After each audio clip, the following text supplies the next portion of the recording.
नमस्कार दोस्तों, welcome to our channel जहां हम इंडिया के मुद्दों पे बात करते हैं बिना किसी डर के, बिना किसी। ठीक है, आज हम बात करेंगे एक बहुत ही इंपॉर्टेंट और सीरियस मुद्दे के बारे में, बेरोजगारी, खास तौर पर हमारे युवाओं में।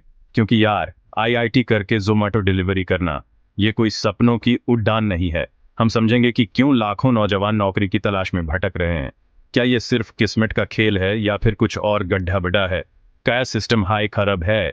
इस वीडियो में हम देखेंगे कि कौन से कारण हैं जो इस समस्या को और बढ़ा रहे हैं। तो बने रहिए हमारे साथ, और हाँ, सब्सक्राइब जरूर कर लीजिएगा। यार, सबसे पहली बात तो ये है कि जॉब्स ही कम हैं। हर साल करोड़ों नौजवान पढ़ाई करके निकलते हैं, लेकिन नौकरियां उतनी नहीं होती जैसे एक ही म्यूजिकल चेयर पे 100 बच्चे बैठने की कोशिश कर रहे हों। सरकार कोई नया फैक्ट्री खोलती है तो उसमें ऑटोमेशन होता है, रोबोट काम करते हैं, तो फिर नौकरी किसे मिलेगी? और जो जॉब्स होती भी हैं, वो या तो बहुत कम पैसे देती हैं या फिर उसमें काम करना कोई नहीं चाहता। दोस्तों, हमारी इकोनॉमी की ग्रोथ भी उतनी तेज नहीं है जितनी होनी चाहिए। जब तक नए बिजनेस नहीं खुलेंगे, नए इंडस्ट्रीज नहीं बनेंगे, तब तक जॉब्स कहां से आएंगी? ये ऐसा है कि आप एक छोटी सी कार में 10 लोगों को बैठा रहे हैं, जगह तो होगी नहीं ना। इकोनॉमी को बाडिडा बनाना पड़ेगा, तभी तो सबको जगह मिलेगी। सरकार को चाहिए कि वो ऐसी पॉलिसीज बनाए जिससे निवेश आए, नए बिजनेस खुले और इकोनॉमी में तेजी आए। यार, इंडिया की पॉपुलेशन के बारे में तो आप जानते ही हैं। इतनी ज्यादा पॉपुलेशन होने का एक साइड इफेक्ट ये भी है कि कंपटीशन बहुत बढ़ गया है। एक नौकरी के लिए हजारों लोग अप्लाई करते हैं, तो फिर सिलेक्शन तो उन्हीं का होगा ना जो सबसे ज्यादा टैलेंटेड होंगे या जिनके पास सबसे ज्यादा एक्सपीरियंस होगा। ऐसे में जो नौजवान अभी पढ़ाई करके निकले हैं, उनके लिए अपनी जगह बनाना बहुत मुश्किल हो जाता है। चैप्टर 4, पढ़ाई करके भी बेरोजगार।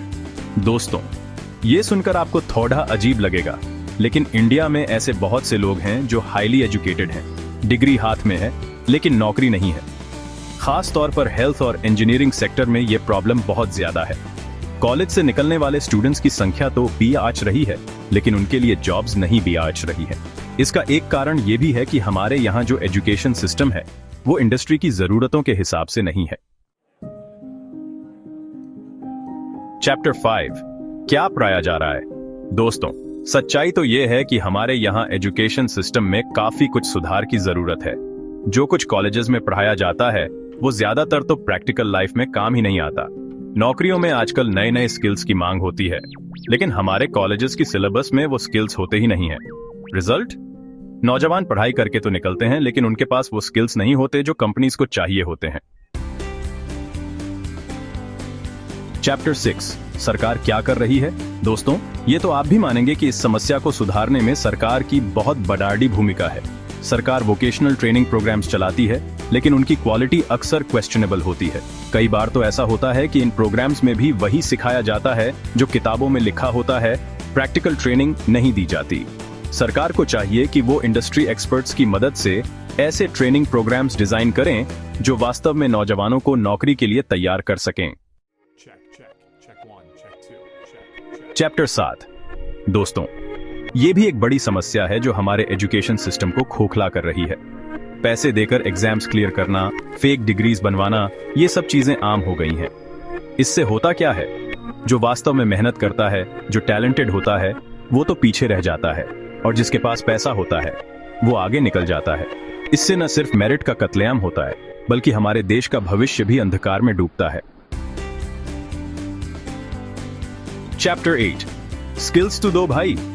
दोस्तों, ये समझना बहुत जरूरी है कि आजकल कंपनीज को ऐसे लोग चाहिए होते हैं जिनके पास स्पेसिफिक स्किल्स हों। सिर्फ डिग्री होना काफी नहीं है, प्रैक्टिकल नॉलेज और स्किल्स भी होने चाहिए। लेकिन हमारे यहाँ ज्यादातर कॉलेजेस और इंस्टीट्यूशंस इस बात पर ध्यान नहीं देते। वो स्टूडेंट्स को रटने पर जोर देते हैं, समझने पर नहीं। इसलिए जरूरी है कि हमारा एजुकेशन सिस्टम स्किल बेस्ड हो, ताकि नौजवानों को नौकरी मिलने में आसानी हो। चैप्टर 9, एआई ले गया नौकरी। दोस्तों, ये तो आपने सुना ही होगा कि आजकल रोबोट्स और आर्टिफिशियल इंटेलिजेंस का जमाना है। धीरे धीरे मशीन्स वो सारे काम करने लगेंगे जो आज इंसान करते हैं। ऐसे में ये डर तो बना ही रहता है कि कहीं आने वाले समय में रोबोट्स हमारी नौकरियां न छीन लें। हमें ऐसे स्किल्स सीखने की जरूरत है जो मशीन्स नहीं कर सकते। हमें क्रिएटिव बनना होगा, हमें प्रॉब्लम सॉल्विंग सीखना होगा, हमें अपने आप को कॉन्स्टेंटली अपग्रेड करना होगा। चैप्टर 10 और भी बहुत कुछ है। दोस्तों, बेरोजगारी एक बहुत ही कॉम्प्लेक्स इश्यू है और इसके पीछे सिर्फ एक कारण नहीं है। कई बार लोगों को काम तो मिल जाता है, लेकिन उसकी सैलरी इतनी कम होती है कि उसमें गुजारा करना मुश्किल हो जाता है। कई बार लोगों को अपने घर बार छोड़कर दूसरे शहरों में काम ढूंढने जाना पड़ी रहता है। और कई बार तो ऐसा भी होता है कि लोग कुछ कामों को करने में हिचकिचाते हैं क्योंकि उनको लगता है कि वो काम उनकी औकात के हिसाब से नहीं है। हमें इन सभी फैक्टर्स पर ध्यान देने की जरूरत है, तभी हम इस समस्या का हल निकाल पाएंगे। उतरो, आगे क्या? तो दोस्तों, ये थे कुछ मुख्य कारण जो भारत में युवाओं की बेरोजगारी के लिए जिम्मेदार हैं। लेकिन घबराने की जरूरत नहीं है, क्योंकि हर समस्या का हल जरूर होता है।